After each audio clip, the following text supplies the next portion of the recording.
ओम ठीक है, श्री स्वागत है, प्रश्न गुरुभ्यो करिए। नमः। ओम अस्मद् परम गुरुभ्यो नमः। ओम अस्मद् सर्वे गुरुभ्यो नमः। ओम श्री राधा कृष्णाभ्यां नमः। ओम श्रीमते रामानुजाय नमः। विघ्नेश्वराय वरदाय सुराय जगद्धिताय नागाय श्रुतियज्ञ विभूषिताय गौरी सुताय गणनाथ नमो नमस्ते। लंबोदरम परम सुंदरमेकदंतम पीतांबरम त्रिनयनम परमं पवित्रम उदयज्वलकांतम विघ्नेश्वरम सकल विघ्नहरं नमामि। सरि नाकलत्रं यशश्चारुचित्रं धनेरुतुल्यं मनश्चैनलग्नं श्रीगुरुरन्ध्रपद्मे। ततः किं ततः किं ततः किं ततः किं नारायणं नमस्कृत्यं नरं चैव नरोत्तमं देवी सरस्वतीं व्यासं ततो जयमुदीरये। कृष्ण तुरीय पद पंकज पंजरांते अद्य मे विशति मानस राज हंस। प्राण प्रयाण समय कफवात पित्ते कंठावरोधन विदो स्मरणं कुतस्ते। करारविंदे न पदारविंदम मुखारविंदे विनिवेशयन्तं वटस्य पत्रस्य पटुके शयानं मुकुंदम मनसा स्मरामि। रामाय रामभद्राय रामचंद्राय वेदसे रघुनाथ नाथाय सीताय पतये नमो नमः। अंजनानंदनम वीरम जानकी शोकनाशनम वंदे लंकं भयंकरम्। मूकं करोति वाचालं पंगुं लंघयति गिरिं यत्कृपां वन्दे परमानन्दं माधव।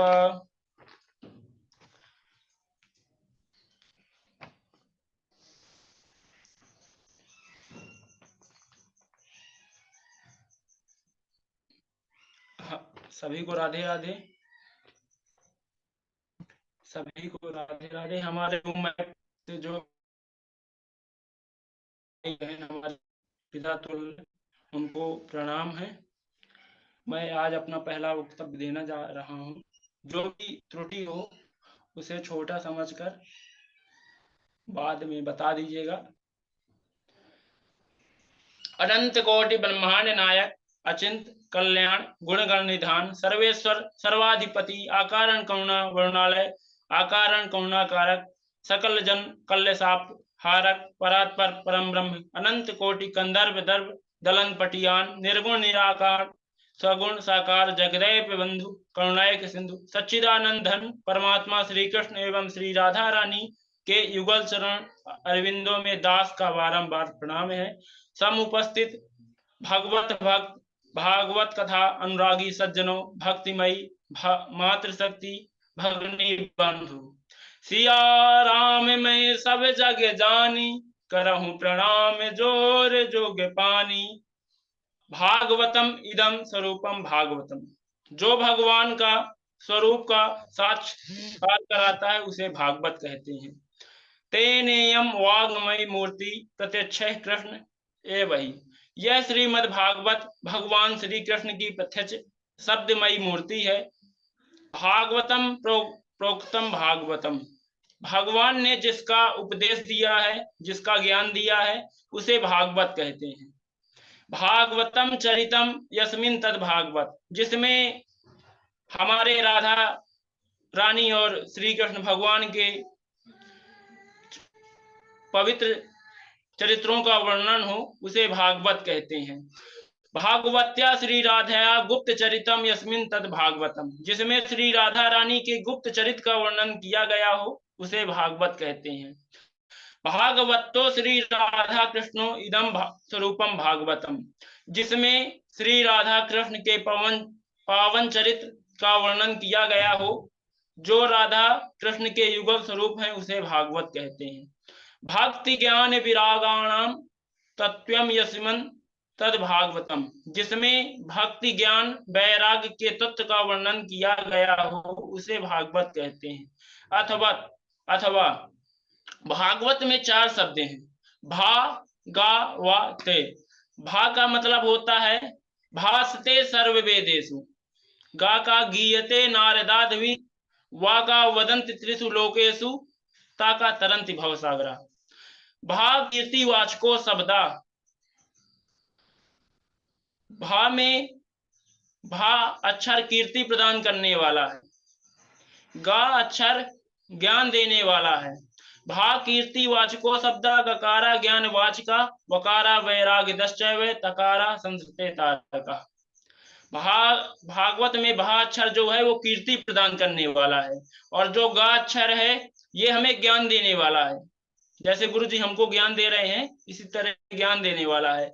और वो अक्षर वैराग्य प्रदान करने वाला है, जिससे हम भगवान श्री कृष्ण के अच्छे अच्छे चरित्र का आनंद ले सकें, पढ़ सकें, इसे वैराग्य कहते हैं।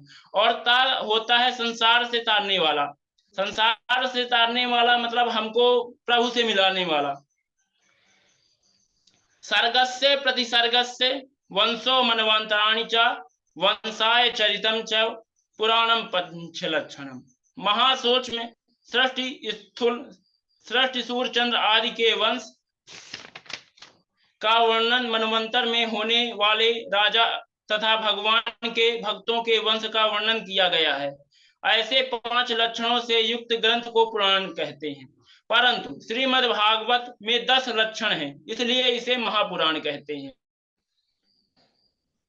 श्रीमद् भागवत के प्रारंभ में महात्मा का वर्णन किया गया है। महात्मा का अर्थ क्या होता है? महात्मा का अर्थ होता है महिमा, और साथ में जो हमको मतलब महात्मा का मतलब होता है जो हमको पूरी कथा का निचोड़ दे दे, उसे महात्मा कहते हैं। महात्म ज्ञानम पूर्वकम श्रद्धा भवति। महिमा के ज्ञान के पश्चात ही श्रद्धा उत्पन्न होती है। यदि हम कोई कथा पढ़ने वाले हैं, यदि हमको उसका महात्म निचोड़ मिल जाता है तो सुनने में ज्यादा आनंद आता है। परम पूज्य गोस्वामी श्री तुलसीदास जी कहते हैं, जाने बिनु होते परतीति, बिनु परतीति ना होत नाही प्रीति। जब तक ज्ञान नहीं होता तब तक प्रेम उत्पन्न नहीं होता। इस जो पद्म पुराण से लिया गया है, जिसमें प्रारंभ के 3 अध्यायों में भक्ति ज्ञान वैराग्य का वर्णन किया गया है, और 2 अध्यायों में पति धुंधकारी का उद्धार, और अंतिम एक अध्याय में भागवत सुनने की विधि बताई गई है।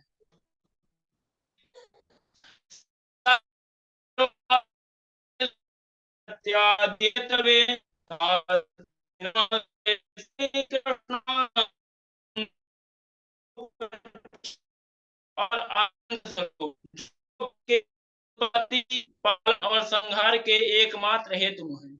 आध्यात्मिक, मानसिक, दैविक तापों के द्वारा प्रदान किए जाने वाला ताप आदि भौतिक प्राणियों द्वारा जो सामान्यता है प्राणियों द्वारा प्राप्त होता है, उसे आदि भौतिक ताप कहते हैं। इन त्रिविध तापों को जो नाश करने वाले हैं, ऐसे श्री कृष्णाय श्री सहित राधा रानी के सहित भगवान श्री कृष्ण को हम सभी को लोग नमस्कार करते हैं।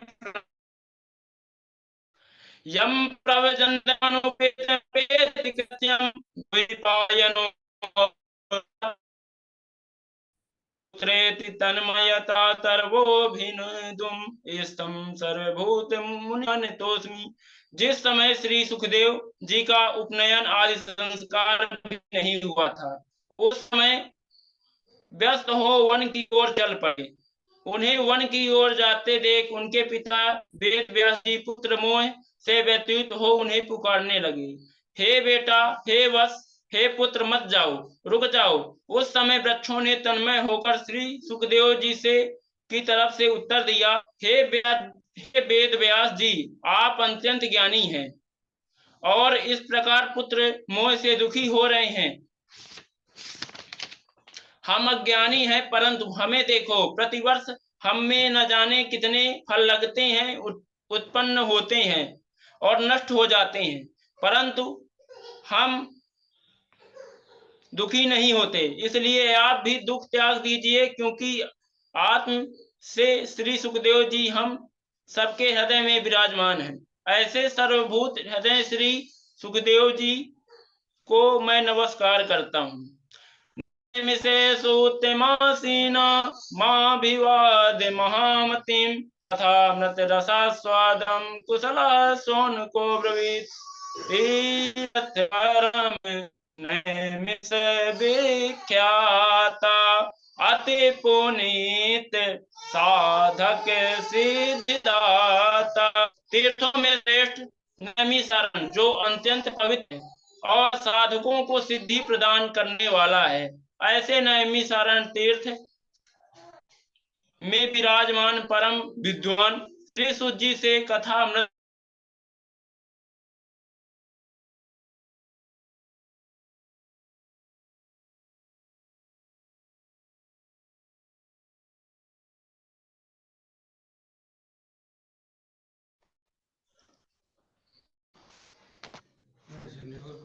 कथामृत का रसास्वादन करने में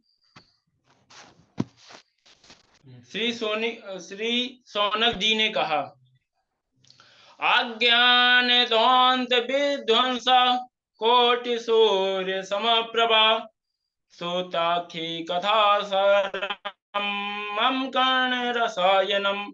सूत जी, आप का ज्ञान अज्ञानता रूपी अंधकार का नाश करने में करोड़ों सूर्य के समान है, इसलिए आप हमारे कानों को अमृत के समान मधुर लगने वाली कथा सुनाइए। वह भक्ति ज्ञान वैराग को प्रदान करने वाली हो, जिसमें माया मोह का नाश हो, जिसे वैष्णव भक्तों ने कही हो। इस घोर काल के कारण प्राय जीव आसुरों स्वभाव को हो गए हैं, वह कथा उन्हें शुद्ध करने वाली हो, श्रेष्ठ तथा पवित्र से पवित्र हो और शीघ्र ही भगवान श्री कृष्ण को प्राप्त कराने वाली हो। काल व्याल मुखाग्रासा निर्नाश हेतवे श्रीमद् भागवतम शास्त्रम कलो की भाषितम। काल रूपी महान सर्प का ग्रास बने हुए प्राणियों की दुख की निवृत्ति के लिए कलिकाल में श्री सुखदेव जी ने श्रीमद् भागवत प्रवचन किया। जन्मांतरे भवेत पुण्यम तदा भागवतम लभेत। जब मनुष्य के जन्म हजारों लाखों वर्षों के पुण्य उदय होते हैं, तब भागवत कथा सुनने को मिलती है। जिस समय श्री सुखदेव जी राजा परीक्षित को यह कथा सुना रहे थे, उस समय देवता अमृत का कलश लेकर आए, श्री सुखदेव जी के चरणों में प्रणाम किया और कहा, यह अमृत का कलश आप लीजिए, राजा परीक्षित को पिला दीजिए और बदले में हम सभी देवताओं को अमृत का पान कराइए। श्री सुखदेव जी कहते हैं, क्वं सुधा क्वं कथा लोके क्वं काच क्वं मणि महान ब्रह्मरातो विचारेयं तदा देव जहासः। श्री सुखदेव जी ने कहा, देवताओं की इस व्यापारिक बुद्धि को देखा तो कहने लगे, देवताओं, जैसे कांच मणि की बराबरी नहीं कर सकती, उसी प्रकार स्वर्ग का अमृत कथा अमृत के बराबर नहीं हो सकता। स्वर्ग का अमृत तो दीर्घजीवी बनाता है और कथा अमृत मनुष्य को दिव्य जीवी बनाता है। स्वर्ग का अमृत का फल पुण्य क्षीणे मृत्युलोके विसंति। पुण्य के क्षीण हो जाने पर पुनः मृत्युलोक में आना पड़ता है, और कथामृत का फल है कलमस पापहम, यह पापों को नाश करने वाली है। देवताओं, यदि तुम जिज्ञासु बनकर आते हैं, भक्त बनकर आते, तो मैं तुम्हें अवश्य इस कथामृत का पान कराता, परंतु तुम व्यापारी बनकर आए हो, इसलिए इसके अधिकारी नहीं हो। श्रीमद् भागवती वार्ता सुवर्णमपि दुर्लभा। शौनक जी, यह श्रीमद् भागवत की कथा देवताओं के लिए भी दुर्लभ है। जब श्री सुखदेव जी ने देवताओं की हंसी उड़ा दी, तो देवता मुंह लटकाकर ब्रह्मा जी के पास आए तथा पृथ्वी में जो घटना हुई थी वह सब ब्रह्मा जी से कह सुनाए। ब्रह्मा जी ने कहा, देवताओं दुखी मत हो, 7 दिन के बाद देखते हैं राजा परीक्षित की क्या गति होती है। और 7 दिन के पश्चात जब राजा परीक्षित को मोक्ष को देखा, तो ब्रह्मा जी को बड़ा आश्चर्य हुआ। उन्होंने सतलोक में एक तराजू बांधा, उसमें एक तरफ संपूर्ण साधनों को रखा और दूसरी तरफ श्रीमद् भागवत को रखा। भागवत जी की महिमा के सामने समस्त साधन हल्के पड़ गए। मैनिरे भगवद रूपम भागवते कलो पठनात् श्रवणात् सद्यो वैकुंठ फलदायकम। उस समय समस्त ऋषियों ने माना इस भागवत को पढ़ने से, श्रवण से वैकुंठ की प्राप्ति निश्चय होती है। यह श्रीमद् भागवत की कथा देवर्षि नारद ने ब्रह्मा जी से सुनी, परंतु साप्ताहिक कथा उन्होंने सनकादि ऋषियों से सुनी। शौनक जी ने कहा, देवर्षि नारद तो एक स्थान पर ही अधिक देर ठहर नहीं सकते, फिर श्री सूत जी उन्होंने किसी स्थान पर किस कारण यह कथा सुनी। श्री सूत जी कहते हैं, एक बार विशालपुरी बद्रिका आश्रम में सत्संग के लिए सनकादि चारों ऋषि वहां आए थे। उन्होंने नारद जी को आते हुए देखा और पूछा। जय श्री राधे। आज का कथा का यही विराम होता है। आप कथा विराम के पूर्व एक छोटा सा कीर्तन भगवान का सभी लोग करेंगे, फिर गुरु जी के वाणी से अमृत पान करेंगे। हरे राम राम राम हरे हरे, हरे कृष्ण कृष्ण कृष्ण हरे हरे, हरे राम राम राम हरे हरे, हरे कृष्ण कृष्ण कृष्ण हरे हरे। बोलिए भागवत महापुराण की जय हो, बोलिए गुरुदेव महाराज की जय हो, बोलिए सभी संतों की जय हो। चलिए, बहुत बढ़िया। सत्यम का प्रथम वक्तव्य था और प्रथम वक्तव्य में बोलने का ढंग ही बहुत जल्दी नहीं आ पाता है, लेकिन आपने बहुत अच्छा बोला। ठाकुर जी कृपा बनी रहे, बढ़िया मेहनत करिए। लेकिन श्लोकों में देखिए वही कमी देखिए जो आपने श्लोक सुनाया, क्वम सुधा क्वम कथा लोके क्वम, तो उस पर हम टोके भी कि क्वम नहीं कुआ है, लेकिन आपने क्वम याद किया तो इसमें भी आपने क्वम ही जी जी। तो इसीलिए हमेशा शुद्ध याद करने का प्रयास करना चाहिए सभी को, और सहारा कम से कम लेना है, ठीक है, और अच्छा है, सभी प्रसन्न है। जी, अब अच्छे से श्लोक सुन याद करेंगे। जी, अच्छा है, प्रयास करते रहिए। बहुत सुंदर हुआ, बहुत सुंदर हुआ। प्रयास अच्छा रहा, सुंदर। जी जी, धन्यवाद दादी। राधे राधे। राधे हाँ राधे। मिश्रा जी, सत्यम मिश्रा बहुत बढ़िया। करत करत राधे अभ्यास के जड़मति होत सुजान। गणपति होत सुधार। आप लोगों के साथ अब लगे रहना है, धीरे धीरे भगवान और गुरु जी की कृपा से। हाँ हाँ, अब गुरु जी की आप शरण में लोगों आए का हो, गुरु जी की जब शरण में जी आ जी गए हो, पैर पकड़ लिए हैं, जी फिर जी। छोड़ना मत बिल्कुल, जब तक पारंगत ना हो जाओ। आप लोगों का भी आशीर्वाद रहेगा तो जल्द से जल्द सीख जाएंगे। हाँ हाँ, सब ठीक होगा भैया। बढ़िया, बहुत सुंदर। जय जय हो। राधे राधे। राधे राधे अमित भैया। चलिए बहुत बढ़िया, सभी प्रसन्न हैं और इसी प्रकार मेहनत करते रहिए। बहुत अच्छा सत्य भाई, काफी आप खो गए थे कथा सुनाने में, तो ऐसा आपके साथ में हम सब लोग भी खो गए थे बहुत अच्छे से, एकदम बिल्कुल ऐसा लग रहा था कि आप अरे बिल्कुल अरे वहीं बैठे हो जहाँ कथा हो रही है। चलिए सभी प्रसन्न हैं। धन्यवाद। हमारे द्विवेदी जी, झा जी और डॉक्टर साहब सबका आशीर्वचन मिल गया है आपको, और अगली बार से और बढ़िया से बढ़िया प्रयास करना है। ठीक है।